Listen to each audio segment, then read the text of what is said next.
naman. All the best, go, go, go.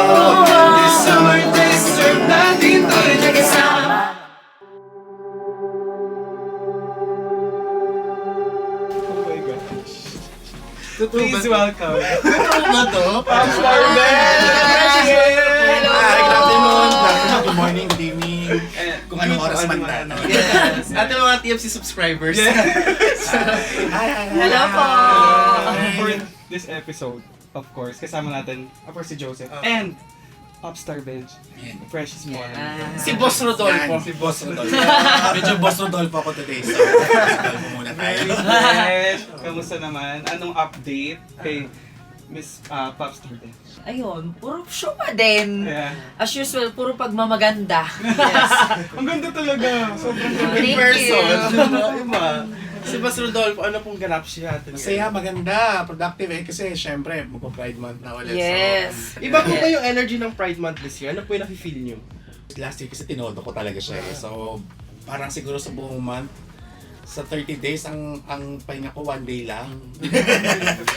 Medyo na-realize ko na hindi pala siya tama. I mean, para lalo na sa akin, sa edad ko na to, na 28 na ako. Okay. Hindi ka na pa mga Ako kayang-kaya ko pa. Diyos ko, kulang pa nga eh. Please Baka padamihan naman, padabihin niyo pa. Happy Pride! Ano po ba yung parang awakening moment nyo na gusto nyo maging drag queen? So ako, 2007, ako namulat sa drag. Meron akong partner that time na dinala ko sa isang drag bar sa Cubao. Yun yung Palawan to Disco Bar. Doon ko unang napanood si Captivating Kat, the winner of season 2. Yung mga seniors ko na ngayon, sila yung mga una kong napanood at nag-play ako as backup dancer. So yung partner ko, nag-play siya sa drag queen sa bar, and then ako naman as backup dancer niya. Parang partner niya sa mga shows. And then mga 2010, ayan, si Bakla na Inggit. Ayun na. Start. Birthday ko noon, ng 2010, tinry kong mag-drag. Anong first name nyo? Vodka Fierce. Vodka Fierce. Parang ang Malalas ang yun. init dito. May teleserye dati si Mama Pao, tsaka si Ate Reg. Ang pangalan is I Hearty Pare. Ang mga support actresses niya, mga drag queens din. Yun Puro yung drag Captivating queen. Kat. Oo, naalala ko. Yes, ayun. So, bata ka pa noon. Oo. Sabi sa akin ng mga friends ko, nung mga grandmothers ko, sabi niya, uy, parang kawig mo si Mama Pao. Hindi pa siya Mama Pao na, si Paolo Ballesteros. Tapos ang character name niya kasi doon is Vodka. Naging fierce naman kasi na-love ako kay Beyonce. Nung nag-start ako ng Sasha drag. Fierce. Kay Sasha Fierce. So, Vodka Fierce.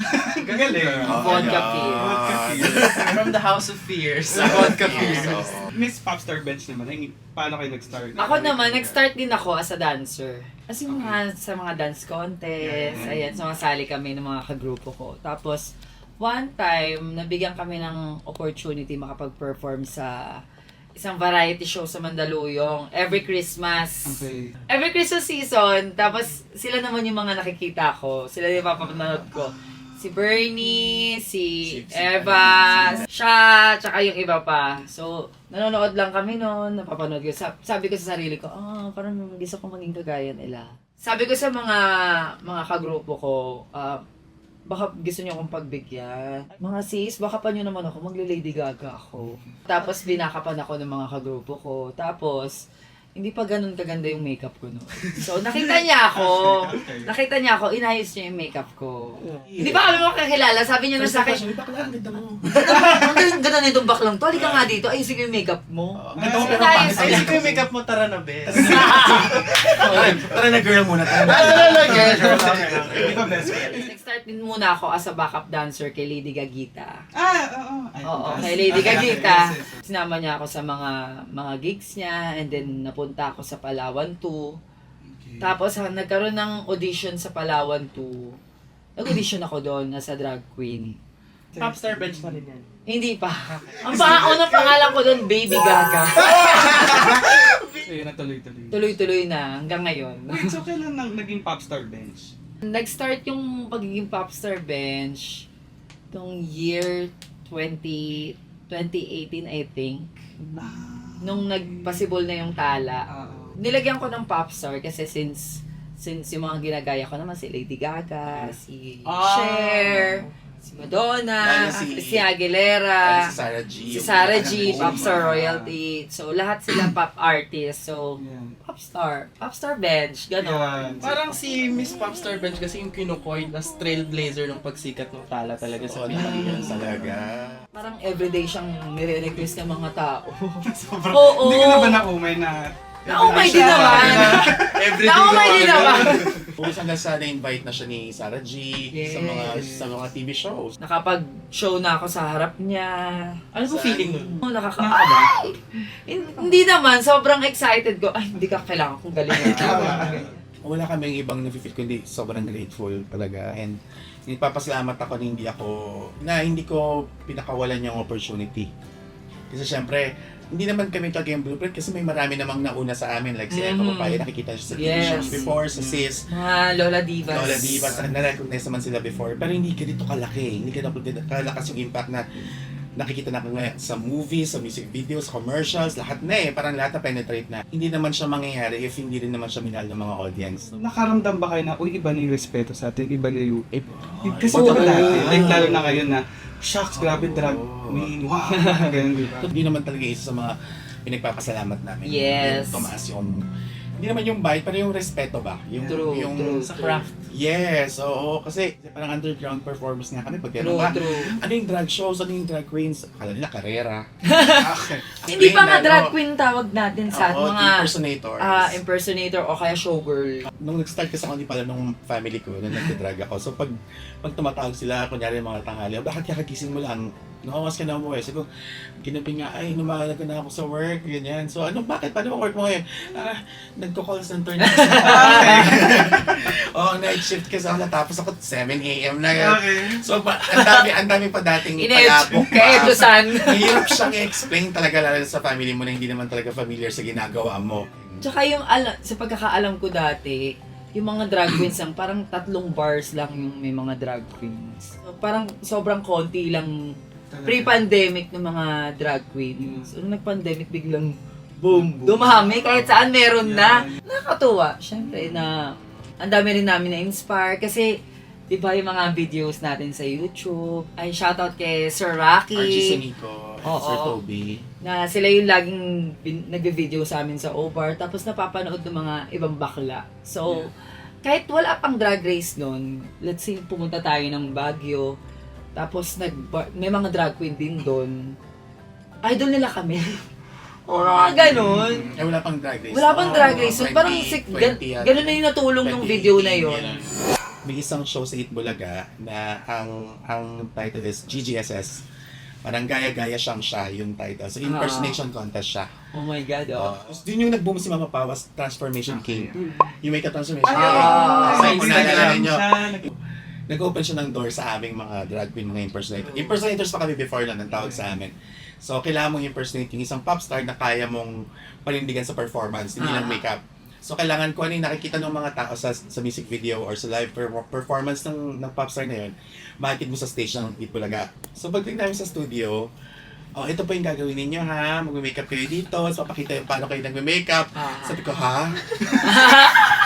Kasi talagang, lumamot na ako, talaga sa ko, parang ayoko na, kakita ayoko. Basta alam ko after 2 days, if i-air na kami, ay hindi naman ako nanalo ng first episode, so hindi ganun kalaki yung impact sa akin. Pero, ang naalala ko lang nun, tumawag yung mama ko para sabihin niya na ano, sana sabi mo agad. Before kasi nung bata pa ako, nasabihan ako ng lolo ko na ano bigla niya ako tanong, bakla ka ba? Siyempre mag-deny ka, takot ka. That time, bata ka wala kang pangalan, takot ka talaga Mabuti naman, kasi kung babakla-bakla ka, hindi ko na ipapagamit sa yung pangalan ko. Gumanon siya sa akin. So, tumatak yun sa utak ko Nung time na yun, tumatak siya sa utak ko. So, lalo na nung nag-drag na ako, sabi ko, lalo doon ko na-feel yung takot ko na yun nga, ganun yung mangyari na kawain ako ng lolo ko, ng family ko. Kasi nga, hindi naman talaga sa amin dati tanggap yung pagiging bakla. Nung nakita niya ako sa TV, sabi niya, hindi naman siya nagagalit, pero ang gusto lang niya, huwag akong gagawa ng masama. At saka huwag akong mapahamak, huwag akong masasaktan. Kaya din niya nasabi yun kasi natatakot siya na. Kasi dati kapag, di ba, ang pag sinabi kasing bakla ka, sabi na ang magiging buhay mo is tatanda ka ng mag-isa. Tapos parang dati pag sinasabing bakla ka, magiging parlorista ka. Alam mo yun, hindi ka magiging main character pag naging bakla ka sa totoong buhay. Ang nakatawa kasi natalo ako ng first episode. Siguro kasi na-feel ko na may fear ako that time. Before sa mag-grand finals, tinawagan ako ulit ng show na they want me to go back to the competition. Wild Wild card. card. Pero ibang character na, kasi ginawa ko nun Katy Perry. Kasi sila yung pumili nun eh. So sabi nila, pwede bang gawin mo J-Lo? Sabi ko, ayoko po ng J-Lo. Ano gusto mong gawin? Beyonce. Yun. Kung saan siya magaling. Kasi yun yung nahasa ko eh. So nung naman ako ng Beyonce, nung daily, nanalo ako. Tapos after a week, may weekly finals na agad, nanalo ulit ako. Tapos after a month, grand finals na, ako yung nag-title. Ang galing. Yun nga, nung natanggap na ako ng family ko, ng mga kapatid ko, ng mama, lalo ng mama ko, doon na ako parang, okay, wala na akong ginagawa talaga masama. Kaya naipanalo ko yung show. Grabe na yung peak ng drag ngayon. Like, example, si Marina Summer, nag-guest na siya sa, siya na ang host. Host ng Sabi ko, grabe yun. I mean, ano yun, like, part na yun ng milestone. history talaga. And sa inyo, I mean, kung kayo tatanungin, ano yung nakikita niyo for the industry ng drag? Siguro 5 years, 10 years from now, ano yung parang goal nyo na gawin pa? Kasi syempre, nakikita talaga namin na parang kayo na yung pioneer sa Philippines. So, At yun. saka nagiging parte na yung music at saka drag artists ng mga novelty songs gaya ng Yes. Sa tingin niyo po, kasi andun na yung route eh, para nakikita na natin na pag ganon. Sa tingin niyo po ba in 5 years, mas ano po ine-expect nyong contribution ng drag sa media, sa TV, sa films? Malay mo, meron ng sariling talk show yung mga bakla Oh my sa God. kung saan mang station, di ba? Ganun yung mga dreams ko for drag. Makapunta rin sa mainstream. Ako na-realize, minsan naisip ko, saan ko ng PBB edition na puro LGBT? Oo, Ang ganda nun. True. 8 a.m. gumagano. Kung sino yung totoong story, totoong ugali ng mga iba't ibang klase ng bakla. Oo, marami pang pwedeng mangyari. Like movies na tungkol sa mga katulad namin. Mga stories pa na mas marami pa na pwedeng magbigay ng, ng aral sa mga tao. Siguro before, ang kilala lang nila na gay icons or celebrities before ay sila, si Meme Vice. Si Mama Pao. Like parang, nung naipakita na yung Drag Race, siguro, hindi lang pala sila dalawa, marami pa pala sila mga klase ng mga artists, di ba? Parang marami pa pala tayong matutunan sa iba't ibang klaseng tao. So I think nung nagkaroon ng isang show na talagang puro bakla yung nandyan, masaya pala. Para silang para silang Care Bears. Parang nasa sitcom, Makulay, may gano'n. aral, may love. Ngayon, parang talagang tinitignan na siya as a talent na talaga yung paggawa pala ng damit, yung pag-makeup. And feeling ko yun din yung parang peak na this is something Drag is an na- art form na Yes. True. Ang hirap ng mag-drag race kasi kailangan mong kumanta, kailangan mong mag-acting, kailangan mong gumawa ng damit, ano pa ba? Yes, Kailangan mong magsulat ng kanta. So, Siguro nila na-realize, no, na hindi pala siya ganun kaya. Kunyari, kasi pag American Idol, kakanta ka. Pag BBB, papakatotoo ka. Kapag Project Runway, gagawa ka ng damit. Pag nag-drag race ka, lahat gagawin mo. oo, lahat Parang gagawin kayong one mo. man All in one, girl. Oo. Alam mo lahat. prepare. Magluluto nga lang hindi namin ginawa eh. Pati yung preparation, hirap din. Oh my God. Season 1, kami yung syempre blueprint niya. Yes, oo. Nag-prepare kami pandemic. Pandemic na. Lockdown yun. Walang pera. Walang pera, walang divisoria, walang shops, walang kahit Oh my ano. So, doon kami sinubok, ano ba yung kaya mong gawin sa loob ng bahay mo? Di ba? Parang ako prepare ng almost 35 outfits sa how many weeks? Siguro less than a month. Kailangan mo prepare for that. Kailangan mo i-prepare to lahat. Parang 3 weeks nga lang. Yes, kailangan mo prepare ng ganito kadaming stuff. Kaya kailangan mo dalhin, tapos di ka na pwedeng umuwi. Kasi ina-lock in ka na.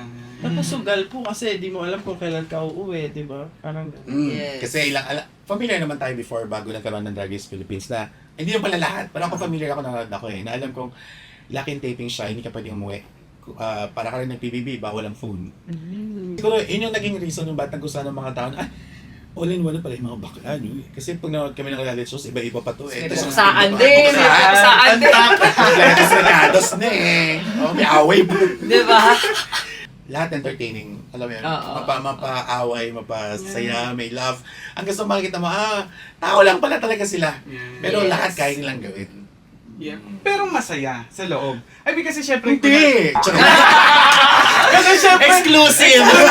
Kasi syempre may away sila silhouette, may away sila... Ano wala akong bakit na? Diba? Oo. Experience siya. Experience. Experience talaga siya. Safest word. Safest word. Ah. Well, ako sabi ko, ito yung pinakamahirap na nagawa ko sa buong buhay ko as of now. Nakaka-stress talaga. Actually, iba nga yung format nun sa kanila sa amin. Oo! Hindi ako maganda pa. Alam na nila eh. Kami, wala kaming alam sa mga Kaya talaga, Oo, ano. kasi hindi mo alam kung pareho ba siya ng US franchise.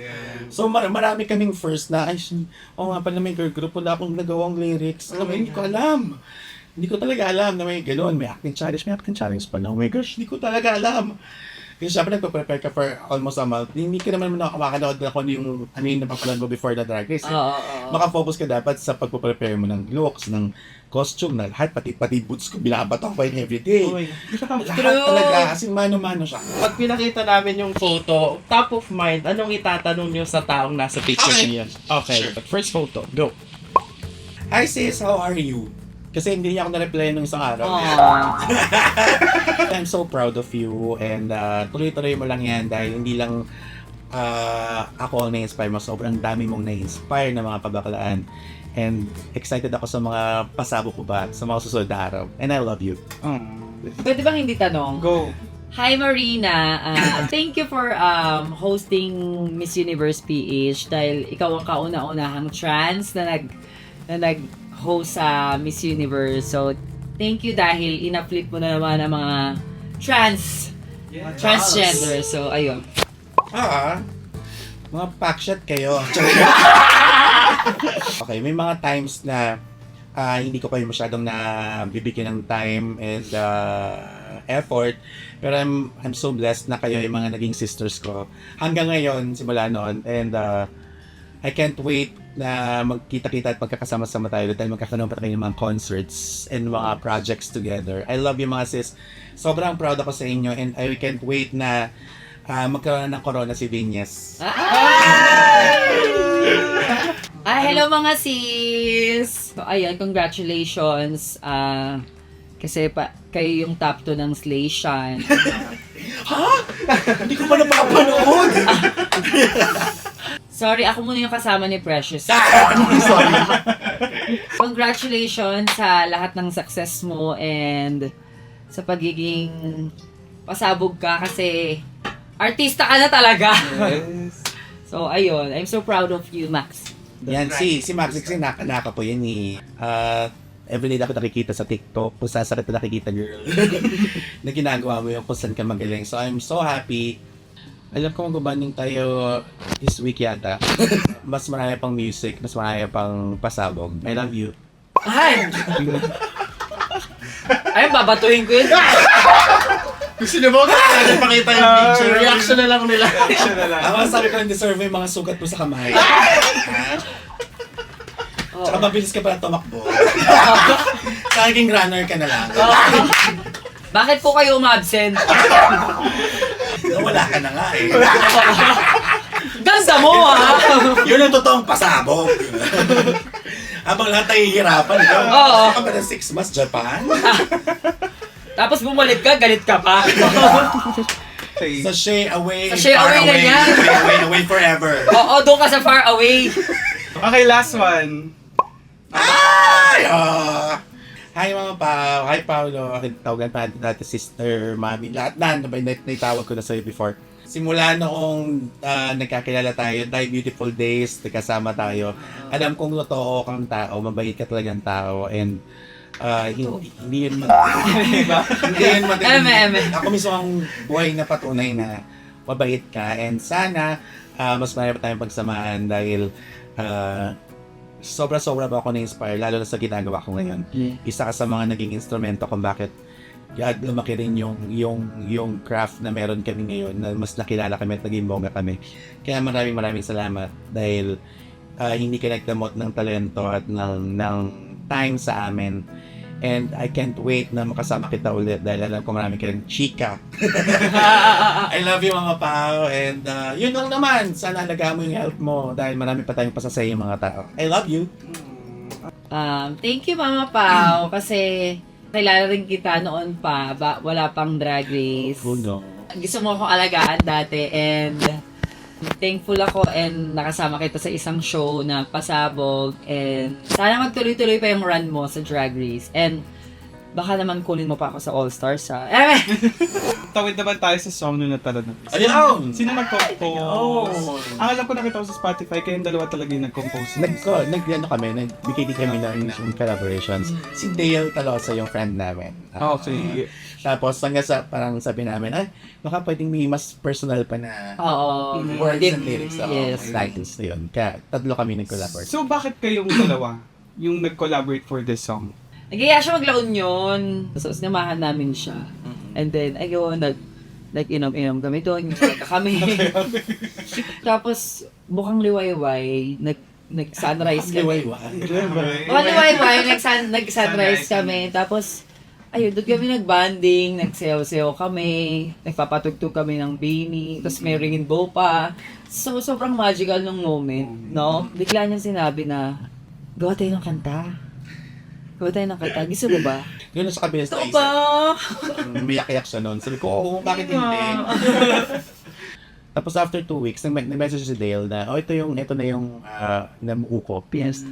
Ikasa natin to, go na to, kasi lapit na mag-summer. Oo, sakto. Oo, yun na yun. Tapos ako kasi, para sa akin that day, isa sa mga, parang feeling ko blessing siya sa akin eh. Nabawakaramdam ulit ako ng ganong pakiramdam after how many 28 years old na ako. Yes. Okay. Kuya age.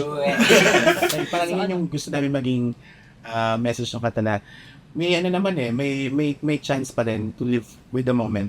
Kaya lang, siguro sa bilis ng pagkakataon ng time ngayong mga, lalo na ngayon, ang bilis ng oras, kailangan may nahabol ka lagi. Di ba? Parang reminder to na, yun yung to live the moment. 2, 3, and let's go. Wait. Ang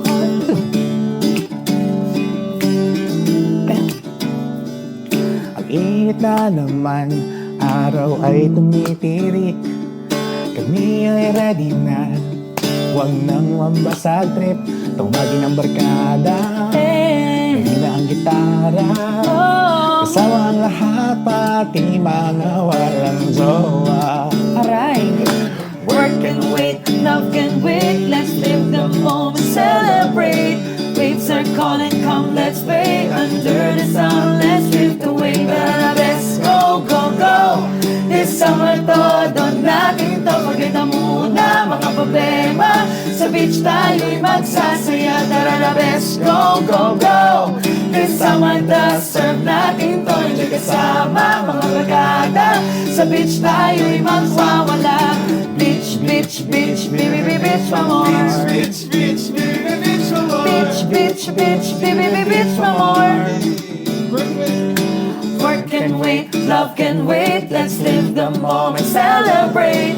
Waves are calling, come let's play. Under the sun, let's drift away. Tara na, let's go, go, go. This summer todo natin to. Forget na muna mga problema. Sa beach tayo'y magsasaya. Tara na, let's go, go, go. This summer deserve natin to. Enjoy kasama mga barkada. Sa beach tayo'y magwawala. Beach, beach, beach, baby, baby, beach for more. Bitch, bitch, bitch, Oh, oh, bitch, baby, bitch, baby, beach for more. And 2. Don't say away. Sulitin na ito, huwag na munang mag-isip. Limutin mo na ang trabaho. Email sa tenderlines, ignore mo na ilo. Tara sa beach na sa monitor Todo na natin natin to. Alam naman walang jowa. Instead, ikaw ay happy. But they say that there are many fishes in the sea. Tara na at umarga, but first sunblock pa muna. Malay mo doon ay may naghihintay pala. Tara na, let's go, go, go. This summer todo natin to. Forget na muna mga problema. Sa beach tayo'y magsasaya. Tara na, let's go, go, go. This summer deserve natin to. Enjoy kasama mga barkada. Sa beach tayo'y magwawala. Beach, beach, beach, baby, baby, beach for more. Bitch, bitch, baby, bitch, for more. Beach, beach, beach, baby, baby, beach for more. Hands up now, feel the heat. Sumabay sa beats and on our feet. Summer's here, kita-kit sa beach. Appear, disappear, disappear, appear. Tara na, let's go, go, go. Hey! This summer daw, sarap natin to. Maganda mo na mga problema. Sa beach tayo'y magsasaya. Tara na, let's go, go, go. Go, go. This summer daw, sarap natin to. Kasama mga barkada. Sa beach tayo'y magwawala. Beach, beach, beach, baby, beach for more. Beach, beach, beach, beach, beach, for more. Beach, beach, beach, baby, beach for more. One more time. Beach, beach, beach, baby, beach for more. Beach, beach, beach, beach, beach, for more. Beach, beach, beach, baby, beach for more. Out to. Out to. Woohoo! Thank you! Yay! Sa beach. Hello, asan na ba yung ano ko? Diyan yung grab ko? Okay, And cut! Yay! Thank you so much!